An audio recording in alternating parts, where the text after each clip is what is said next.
Fala minha equipe, eu sou o Lipe, esse é o Habilidade na Opinião número 13. Hoje para falar sobre as quartas de final do Campeonato Paulista de 2026 que aconteceu nesse final de semana. Já vai deixando o like no vídeo para o YouTube entregar esse vídeo para mais pessoas, se inscreve no canal, vamos chegar à meta de 10 mil inscritos até a Copa do Mundo, faltam menos de 2 mil inscritos para isso. E aqui na descrição e passando durante o vídeo eu vou deixar alguns produtos de afiliado bem legais da Shopee, do Mercado Livre e da Netshoes. Se você comprar pelo nosso link, você também apoia o canal, beleza? Então bora pro vídeo falar sobre o primeiro jogo que aconteceu lá no sábado à tarde, né? Que foi entre Red Bull Bragantino e São Paulo Futebol Clube, né? O São Paulo jogando fora de casa porque fez uma campanha não tão boa, né? Na fase de grupos ali, né? Nos pontos corridos. O Bragantino foi melhor do São Paulo e por isso ganhou a chance de disputar o jogo em casa. Em casa, entre aspas, né? Porque o estádio Nabi Abichedi do Bragantino está em reforma. Então ele está disputando o jogo em outro estádio lá na cidade de Bragança, né? O jogo começou com o Bragantino pressionando, né? Como se era de se esperar, né? Do time da casa começar sempre aqueles 15 minutos de abafa, né? Pressionando o time adversário. Mas quem abriu o placar foi o São Paulo, né? Mostrando uma força fora de casa que a gente ainda não tinha visto nesse ano de 2026, né? A gente sabe que o São Paulo é muito forte no Morumbi, mas quando vem jogar fora de casa não tem desempenhado um papel tão bom quanto jogando dentro de casa, né? Mas conseguiu fazer 1 a 0 e foi para o segundo tempo. O São Paulo conseguiu fazer 2 a 0 com uma bela jogada ensaiada de falta, né? O Luciano tocando para o Lucas. Jogada ensaiada que o time do Bragantino não esperava, né? Então o São Paulo foi muito bem nisso, né? Méritos aos jogadores e ao Crespo também, né? Porque o técnico tem que ser valorizado quando um time faz um gol em jogada ensaiada, né? E aí o Bragantino continuou indo para cima, fez o seu gol, né? Fazendo 2 a 1 na partida, mas no final não conseguiu ir pro abafa e empatar o jogo para levar a decisão para os pênaltis, né? Então o São Paulo elimina o Bragantino fora de casa e consegue a classificação para essa semifinal do Campeonato Paulista de 2026, né? O segundo jogo do sábado que a gente teve, né, foi um pouquinho mais tarde, né, um pouquinho ali na 8h30 da noite na Arena Barueri, que foi Palmeiras e Capivariano, né? Eu acho que, com todo respeito ao time do Capivariano, mas ninguém esperava que o Capivariano pudesse aprontar contra o Palmeiras nessas quartas de final, né, do Campeonato Paulista, né? A gente aqui, torcedor do Palmeiras, tem o famoso termo da parmeirada, né, que é quando o Palmeiras é favorito no jogo e acaba perdendo, mas não foi o que aconteceu, né? O Vitor Roque estava num dia muito bem iluminado e rapidamente fez 2 a 0 no primeiro tempo, que deu uma tranquilidade para o Palmeiras administrar o jogo, né? Não correr tanto, né? Um comentarista até disse que o Palmeiras, além de ter vencido essa partida, conseguiu descansar seus jogadores, né? Porque foi um jogo bem tranquilo, né? De fazer gols, de segurar a bola. Então aí veio o segundo tempo, né? O Abel até fez algumas substituições de alguns jogadores que estavam lesionados, como o Felipe Anderson, né? Que foi bom para dar rodagem para ele, né? Para dar ritmo de jogo, né? Para as fases mais agudas que vão vir durante o ano, né? Que o Palmeiras vai enfrentar, Copa do Brasil, Libertadores. Então é bom ter o elenco bem completo. E também teve a maior notícia, né, além da classificação do Palmeiras, a maior notícia da noite, que foi a estreia do John Arias, né? John Arias, que a gente conhece pelo grande futebol que ele apresentou no Fluminense, sendo campeão da Libertadores, né? E disputando um grande mundial, uma Copa do Mundo de clubes com o Fluminense em 2025. Foi lá para a Inglaterra jogar no Wolverhampton, não deu certo, né? Infelizmente para a carreira dele, e voltou para o Palmeiras. A gente espera do John Arias um grande futebol no Palmeiras, né? Até pelo elenco que o Palmeiras tem, que para dar apoio para ele, né? E pelo bom técnico que ele vai ter, que é o Abel Ferreira, né? Então nesse sábado ele conseguiu fazer sua estreia, ganhou uns 15 minutinhos ali para ganhar ritmo de jogo. E agora o John Arias é mais uma peça que o Abel Ferreira pode usar nessa reta de final de Campeonato Paulista e nas outras competições que o Palmeiras vai disputar, né? Então o Palmeiras venceu por 4 a 0, né? No segundo tempo fez mais 2 gols, além daqueles 2 gols do Vitor Roque. O Palmeiras fez mais 2 gols com Andreas Pereira de pênalti, e no finalzinho o Sousa ainda entrou no segundo tempo e conseguiu fazer o 4-0 para o Palmeiras. Então foi uma classificação bem fácil, e o Palmeiras, assim como o São Paulo, está classificado para a semifinal desse Campeonato Paulista. Inclusive os dois se enfrentam no próximo final de semana. O primeiro jogo de domingo, né, foi Santos e Novo Horizontino, ou Novo Horizontino e Santos, né? O Novo Horizontino tem sido um time muito bom nesse Campeonato Paulista, né? Não larga a liderança para nada.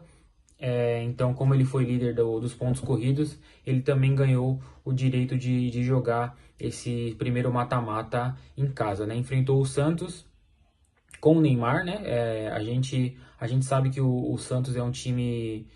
com o Neymar é um time, sem Neymar é outro time, né? Nesse mata-mata o Neymar estava apto para jogar, né? Jogou como titular. Jogou bem, né? O Neymar jogou bem, mas é aquela coisa, né? Quando a gente coloca...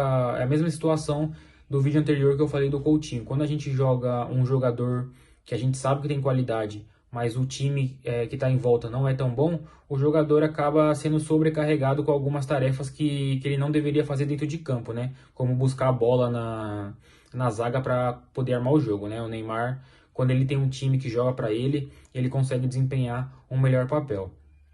E ali no Novo Horizontino mostrou a mesma força que ele demonstrou nos pontos corridos, né? Então fez 1-0 com o Rômulo, né? O jogador que ano passado também fez um bom campeonato com o Novo Horizontino e foi contratado pelo Palmeiras por conta desse bom campeonato que ele fez. Não deu certo no Palmeiras e voltou para o Novo Horizontino. Ontem ele fez mais um grande jogo no Campeonato Paulista e abriu o placar para o Novo Horizontino ali contra o Santos. O Santos não se rendeu com esse 1-0 do Novo Horizontino, né? O Novo Horizontino não conseguiu matar o jogo logo de cara, então o Santos foi para cima e conseguiu empatar o jogo com o Gabriel Bontempo, né? Uma jogada pela direita ali, que a bola chegou no Gabigol, o Gabigol não conseguiu finalizar, ele furou a bola, e essa furada acabou sendo um corta-luz para o Gabriel Bontempo conseguir empatar o jogo, né? E quando todo mundo esperava que o jogo ia para os pênaltis, no finalzinho o Novo Horizontino consegue um gol de cabeça para eliminar o Santos, né?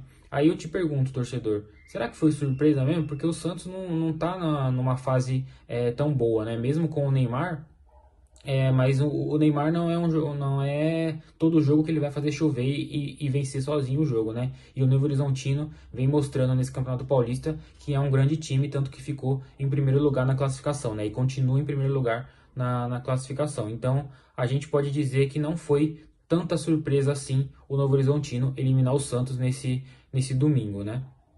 O último jogo do domingo foi um jogo, acredito que o mais emocionante, né? Foi Portuguesa e Corinthians, jogando no Canindé. A Portuguesa ficou acima do Corinthians na classificação e conseguiu o direito de decidir esse mata-mata no Canindé. A Portuguesa começou muito bem o jogo, né? Como todos os times, eu falei assim no começo desse vídeo, todos os times mandantes começam aqueles 15, 20 minutinhos de abafa para cima do adversário para tentar fazer o gol. A Portuguesa começou atacando o Corinthians e conseguiu fazer 1-0, né? Com um gol do Zé Vitor, um belo gol inclusive, né? Chutou rasteiro, o Hugo não conseguiu defender essa bola. Eu até comento com meu pai quando a gente está assistindo o jogo, goleiro alto com bola rasteira tem muita dificuldade, né? E foi o que aconteceu nesse gol do Zé Vitor contra o Hugo, né? O Zé Vitor bateu rasteiro, o Hugo não conseguiu chegar a tempo para defender. E aí a Portuguesa teve um pênalti nesse primeiro tempo também, só que aí a gente sabe que o Hugo é um dos grandes defensores de pênalti, né? Em pouco tempo de Corinthians, ele já é o terceiro maior pegador de pênalti da história do Corinthians, né? Aí a Portuguesa teve a chance se não matar o jogo, de encaminhar bem a classificação, fazendo 2-0. Só que aí o jogador da Portuguesa bateu o pênalti e o Hugo defendeu mais um pênalti na carreira dele, né? E aí a gente foi pro intervalo com a Portuguesa ganhando de 1-0, tendo que só administrar no segundo tempo para conseguir a classificação contra o Corinthians, que não estava numa noite brilhante, né? Não fez um grande jogo assim, para ser muito sincero. Só que aí no segundo tempo aconteceu que a Portuguesa não tinha um banco de reservas muito qualificado para entrar em jogo e segurar, né, e administrar. Então aqueles 11 da Portuguesa iniciais que começaram o jogo ficaram muito tempo no primeiro tempo correndo e dando a vida ali para a classificação, e no segundo tempo acabaram cansando, né? E aí o Corinthians na metade do segundo tempo para frente começou a ir para cima, e quanto mais um time ataca, uma hora vai sair o gol, né? Os jogadores da Portuguesa ficaram caindo muito no chão, e isso levou ao juiz dar um acréscimo muito generoso, né? Ele deu 7 minutos, e aí numa jogada o Mateuzinho pegou a bola, cruzou na área. O zagueiro, não sei o que estava acontecendo, estava assistindo o jogo, estava desligado do jogo, deixou a bola passar por cima dele. O Vitinho dominou a bola e deu uma pancada no gol, empatando o jogo para o Corinthians nos últimos minutos, né? Que ainda tentou ir para cima para tentar a virada no último minuto, só que não deu, e aí o jogo foi para a decisão dos pênaltis. E ali a gente sabe que a torcida do Corinthians já fica muito eufórica quando vai para os pênaltis, porque a chance do Hugo pegar pelo menos um pênalti ou dois é muito grande. E na decisão de pênaltis foi exatamente o que aconteceu. O Corinthians começou até batendo os pênaltis, e o Rodrigo Garro perdeu o pênalti. Então a Portuguesa começou na frente, né?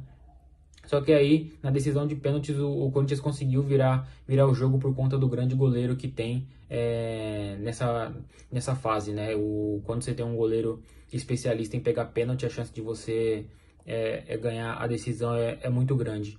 E o Hugo defendeu 2 pênaltis nessa decisão, levando o Corinthians também classificado para a semifinal do Campeonato Paulista. E aí, no próximo final de semana, nós teremos a semifinal do Campeonato Paulista de 2026.